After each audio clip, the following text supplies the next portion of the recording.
May natampok nga sa programa ng Raffy Tulfo in Action na nadawit ang pangalan ng isang dating OFW vlogger dito sa Dubai sa pang-i-scam ng mga OFW. Ngunit sa post ng dating OFW vlogger dito sa Dubai, na napagtanungan lang naman siya tungkol sa agency. Pero siya na ang lumalabas na scammer sa mata ng mga tao dahil nga mukha niya ang naka-thumbnail sa RTIA. Panoorin nyo ito guys dahil may matututunan tayo dito at babala na rin sa mga OFW na gusto pumunta dito sa Dubai. Ano po ba yung story nito, ma'am? Unang-una po ay nakita po namin sila sa Facebook, sa ano po ng Tomboy, doon po namin nakita. Yan yung ang agency? Kung yan yung agency po sa Dubai na ginagamit. Agency sa Dubai naghanap? Opo. So yan yung vina-vlog ba ng sabi ng vlogger? Opo, na vlogger. Okay. Tapos may nakausap ba kayo dyan sa S3 Human Resource? Opo, si Ma'am, ano po, Saima. So ito yung Saima Jahan Islam. Opo. So nung nakausap niyo siya, ano po yung sinabi niya? Sinabi niya po sa amin na ex-abroad ka ba? Yan po kasi una niya sabi sa akin, ex-abroad ka, taga saan ka? Pwede ka bang magpasa sa akin ng OEC? Mga paper mong ginamit? Kailan ka nakabalik ng galing ka sa Kuwait? Sabi ko nung August 20 po umuwi po kasi ako. Tapos hindi po natapos yung kontrata ko doon. Okay. Tapos pa sabi niya, nasaan yung ticket mong pabalik? Ibinigay ko po yun. Yung ticket ko po, tsaka lahat po ng kontrata ko, binigay ko po. Yun po, nagulat na lang po ako. Pagdating ko po, sabi niya, mga 3 days, sabi niya, mga Friday flight nyo. Nagulat po talaga ako kasi bakit po ang bilis ng aming proseso? So binigyan na kayo ng ticket? Opo, doon na po sa airport po. Airport na po. So na-meet nyo din siya? Siya mismo Hindi po, lalaki po yung nag-abot sa amin ng papeles sa loob ng airport po. Yung lalaki ba na yan ang empleyado ba ng mga airline company or hindi? Hindi po kami sigurado. Mayroon kayong visa in the first place para makalipad papunta Dubai? Wala po. So paano po kayo pinayagan ng Ang airline? sinabi po ng 3 entry po ang labas namin doon. Yung ginamit po nilang ticket, pag dito pa lang po kami sa Pilipinas, 2 ticket po ang binigay sa amin. Isang Dubai at isang Kuwait. Okay. Sabi po sa amin, saan kayo ang ronda nyo? Sabi namin sa Kuwait. Ade, bababa kayo ng connecting po kasi kami, Dubai to Kuwait eh. Yun po ang nangyari sa amin. Okay, so bali, na sinircumvent itong si Saima, yung ticket ninyo pinalaba. So yung visa ninyong active ngayon is Kuwait. Kasi Opo. dati kayong OFW. Opo. So valid pa. Opo, valid pa po. So yun yung ginawa niya na to Kuwait yung destination pero may connecting flight to Dubai. Opo. Tapos from Dubai papababain na kayo doon. Opo, doon na po kami pipick upin. Kaso po, yung pagdating po namin doon, wala po kaming visa about sa Dubai po. Ang sabi niya po sa amin, ano daw po delay ang dating ng visa kasi nagluloko daw po yung system. Sa Dubai yung parang promisa nila nga doon kayo makahanap ng trabaho. Opo. Pero hindi to lahat dumaan sa mga DMW or OWA, wala. Wala po. Magandang hapon po sa inyo, Ma'am Joanne. Hello po, good afternoon po, attorney. Paano po ba lumapit sa inyo itong S3 Human Resources para i-vlog nyo sila or i-promote yung kanilang agency? Nag-message lang po sila sa akin, attorney, and ayun nga po, sinabi po nila na baka pwedeng i-promote po yung agency nila. Tinignan ko naman po, legit naman po kasi under po siya ng Tadbirs na isang trusted na agency po sa UAE. Okay, so bali sir, nag-aalok na sir parang bayad sir para i-advertise sila? Yes po, ganun po. Ako po yung humihingi po ng pasensya sa inyo. Ako po yung nagtrabaho lang po. Pero kasi galing din po kasi ako ng Dubai.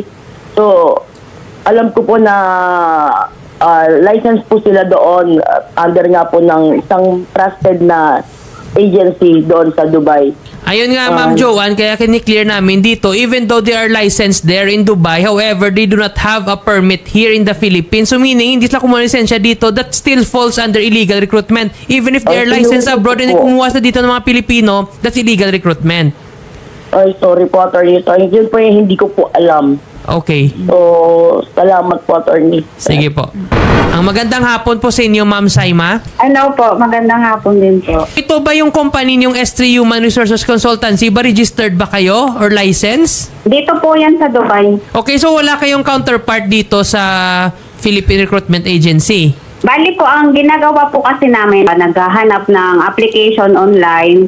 So, yung mga application po na yun is pinapasa namin sa mga agency na mag-hire sa kanila. Wala kasi sila ma'am counterpart agency dito nga Philippine Recruitment Agency. Kayo doon yung kausap nila. So alam niyo pa ba ma'am na bawal rin sa batas natin nga mag-direct hiring. Kasi may ban tayo na no to direct hiring eh.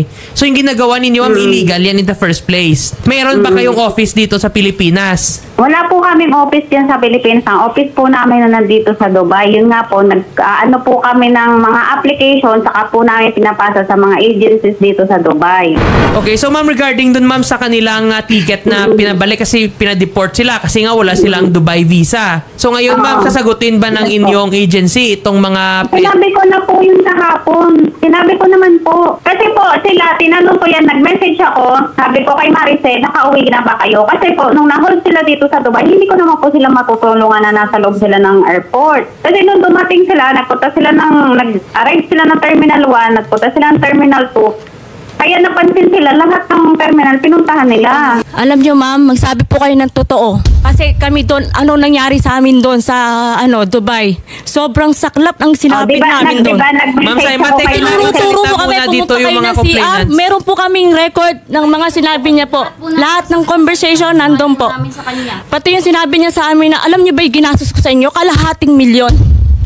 Pwede natin masampang kaso dito is si Staffa. Apo. So magpapasis na lang tayo dun sa DMW mag-court sa mga agency para po mahabol to. Bakit po Staffa magre-refund na po Kasi sa agency ma'am, in the first place ma'am, it's not about na refunding. It's the point ma'am nga you promised them a job wherein nagbigay sa ng trust nila. Ngayon wala pa lang wala pa lang kayong binigay ng trabaho. Tapos pangalawa, niloko mo sila ma'am, kidaan mo sa loko. Nga sabi mo, nga sa Dubai sila, alam mo in the first place na wala silang visa sa Dubai. And yet, pinapunta mo sila. Dyan pa lang ma'am, in bad faith ka na. So, okay ma'am, dami ka ng violation. Ma'am, that's illegal recruitment in another case yan ma'am. Aside sa swindling, may illegal recruitment ka pang kaso. Kasi alam mo namang hindi ka pwede mag-direct hire ng isang Pilipino kung hindi ka dumaan sa proper agency like mga DMW. Tapos itong company mo nga S3, walang license yan dito sa Pilipinas ma'am. You're a foreign recruitment agency or you even represent that agency but not here in the Philippines. So dyan pala ma'am, you're already violating. Dami kang na-violate na batas dito ma'am. So talaga ma'am, pwede ka talaga makasuhan sa ginagawa mong ganyan. Yusek, magandang hapon po. Yes, regarding po dito sa case ng mga complainants kasi itong so-called S3 Human Resources, hindi pala sa Sir Philippine Recruitment Agency. They're actually an agency nga station there sa Dubai and yet they are directly hiring through social media itong mga Filipino natin na mga kapatid and then wala ang proper documentation or Opo. It seems Wala like po. underground yung pag-process nila. So ano po ba sir yung possible sir na remedy dito sir? Malinaw po na illegal recruitment activities yung ginagawa po nila dahil hindi sila lisensyado ng Department of Migrant Workers. Wala silang permiso sa aming ahensya na sila ay authorized mag-deploy, mag-recruit at magpadala ng workers sa abroad. No? So, pinakamainam po nito, tutulungan po natin yung mga biniktima nila, no? Kukunan po natin ng statement, sasampahan po natin ang kaso at sigurado po yung ahensya nito at yung mga taong gumalaw sa likod ng ahensya na ito ay madadamay po doon sa kasong ating isasampa. Paano ba natin sir makakollect sa kanila sir sa agency kasi itong plane ticket sir nga pabalik sir ng mga na-deport na OFW promissory note sa PAL sir. So is there a way sir nga mahabol talaga natin to sir yung S3 Human Resources Consultancy yung si Miss Saima Jahan Islam? Pag ganito po kasi na large scale at medyo mabigat at marami silang niloko, pwede po nating habulin yan, ano? At gagawa tayo ng paraan. Hindi ko na lamang ipapaliwanag yung ating estrahiya. Sige po, sir. Para lang sa ganon, yung operational na gagawin natin, yung operations na gagawin natin ay maging epektibo po. Sasamahan na lang po sir ng team ng Wanted sa radyo and yung mga staff ni Senator Idol Rafi Tulfo na papuntahin po sir sa inyong tanggapan sa DMW sir para po sir maka-file sa sir ng formal complaint and masampa na po sir ng kaso laban dito sa illegal recruiter na sina Saima Jahan Islam and yung kanyang agency na S3 Human Resources Consultancy. Yes po, tulungan natin agad. Padala niyo po yung mga workers po sa amin today, no? Okay po, sir. Ganito, ma'am, schedule natin po natin sa DMW para natin yung concern ma-ratio doon, file complaint, saka kung ano pang kailangang tulong, i-assist naman kayo ng DMW. Guys, kahit nga ako ay dinidiscourage ang mga kapwa ko OFW sa iba't ibang mga bansa na pumunta dito sa Dubai na magko-cross country. na naka-visit visa at inaalok sila na magtatrabaho bilang mga kasambahay. At kahit inaalok pa kayo ng financial assistance, ay huwag nyo itong papatulan dahil pwede kayong mapahamak. Mostly pa naman ang mga biktima dito ay mga OFW kasambahay. Kahit nga ang DMW, Migrant Workers Office dito sa Dubai at mismong UAE government ay mahigpit itong pinagbabawal. Nagbabala ang Department of Migrant Workers at Migrant Workers Office Dubai laban sa mga recruitment agency na nag-aalok ng tinatawag na cash assistance o allowance sa mga Pilipino na pumapasok sa UAE gamit lamang ang tourist visa.